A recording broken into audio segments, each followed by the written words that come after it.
আসসালামু আলাইকুম বন্ধুরা, আপনাদের সবাইকে স্বাগত। আজকে আমি বানিয়ে নেব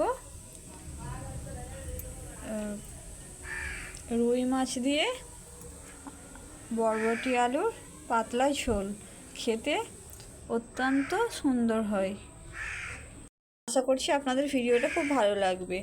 আমি এখানে রুই মাছ কেটে ধুয়ে নিয়েছি ভালো করে। এবার এতে লবণ, হলুদ, লঙ্কার গুঁড়ো দিয়ে ভালো করে লাল লাল করে ভেজে নেব। মাছের মধ্যে মশলাগুলো দিয়ে দিয়েছি, ভালো করে মাখিয়ে নেব। কড়াই তেল দিয়ে দিয়েছি, দেখতেই পাচ্ছেন তেলটা গরম হয়ে গেছে। এবার মাছগুলো দিয়ে দেব। মাছগুলো একটা একটা করে দিয়ে দেবো, দিয়ে ভালো করে লাল লাল করে ভেজে নেব। মাছগুলো উল্টে দেব। দেখুন লাল লাল করে ভেজে নিচ্ছি ভালো করে। আপনারাও ঠিক মাছগুলো একটু ভালো করে লাল লাল করে ভেজে নেবেন। দেখুন বরবটিগুলো এইভাবে কেটে নিয়েছি। এইভাবে বরবটি, আলু, টমেটো, রুই মাছ দিয়ে রান্না করলে খেতে দারুণ হয়। আশা করছি আপনাদের ভিডিওটা ভালো লাগবে। যদি ভালো লাগে অবশ্যই লাইক, সাবস্ক্রাইব করে আমার পাশে থাকবেন। দেখুন মাছগুলো ভালো করে লাল লাল করে ভাজা হয়ে গেছে। এবার তুলে নেব একটা একটা করে। এখন মাথাগুলোও ভাজা হয়ে গেছে। এবার তুলে নেব। তুলে নিয়ে তরকারিটা করে নেব। কড়াই তেল দিয়ে দেব। তেল গরম হয়ে গেছে, পেঁয়াজ কুচি দিয়ে দেব। আদা রসুনের পেস্ট দিয়ে দেব। এবার একটু লাল লাল করে ভালো করে ভেজে নেব।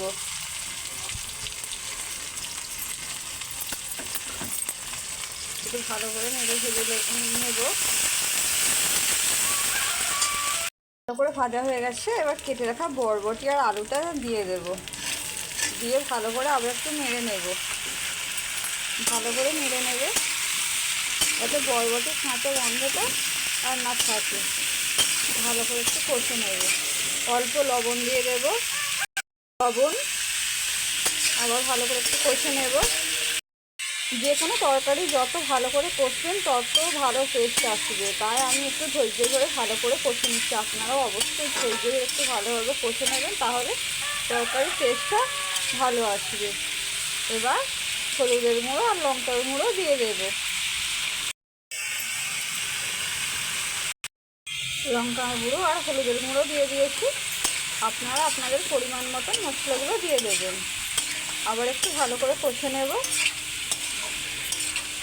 এবার জিরের গুঁড়ো দিয়ে দেব। জিরের গুঁড়ো দিয়ে দিয়েছি। আবার একটু ভালো করে কষে নেব। অল্প জল দিয়ে দেব। জল ভালো করে কষে নেব। এবার কেটে রাখা টমেটো কুচিগুলো দিয়ে দেব। দিয়ে আবার ভালো করে নেড়ে নেব। বাড়িতে থাকা খুব কম উপকরণে আপনারা এই রেসিপিটা বানিয়ে নিতে পারবেন। দেখুন বরবটিগুলো সেদ্ধ হয়ে এসেছে। কষাতে কষাতে আমি আরও একটু ভালো করে কষিয়ে নেব।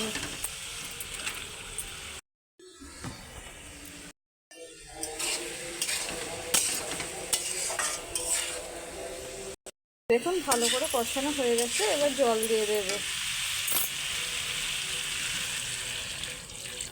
জল দিয়ে দিয়েছি। দেখুন তরকারির কালারটা এখনই কত সুন্দর এসেছে। এবার মাছগুলো দিয়ে দেব।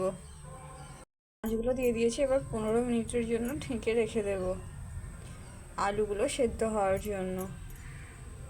দেখুন তরকারিটা আমার একদম রেডি হয়ে গেছে। আলুগুলো একদম সেদ্ধ হয়ে গেছে। আজকের মতো আমি আমার ভিডিওটা এখানেই শেষ করব। আপনাদের ভিডিওটা কেমন লাগলো অবশ্যই কমেন্ট করে জানাবেন।